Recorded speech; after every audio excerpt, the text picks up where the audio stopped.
I do think that that's absolutely possible here in 2026. It's still predicated on all of the macro events playing out, right? Until we see huge institutional flows and we see a supply shock on XRP, that's unlikely, right? We'll continue to operate in the capacity that we are now until those things play out. But when they do, you could absolutely see, a significantly higher price.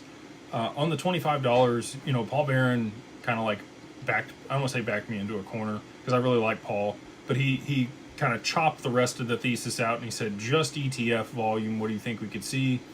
And I said $25. We haven't seen that yet because the OTC desk and the dark pools haven't really been depleted. The volume from the ETFs haven't moved. They're not making purchases through the exchanges at scale to be able to drive demand and the price to that point. But once we see the depletion of the OTC desk and the dark pools, if you didn't have the additional demand from the exchanges and other institutions and other FOMO, $25 is pretty reasonable in that type of market action.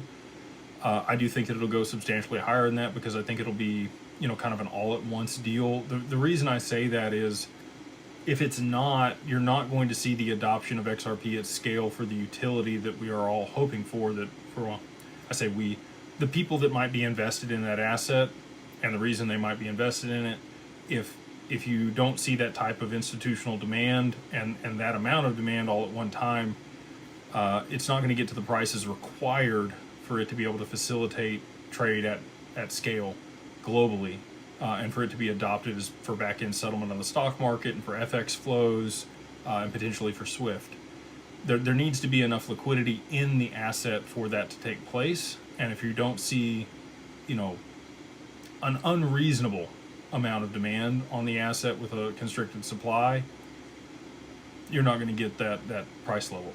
So, I do think that that's still highly probable here in 2026.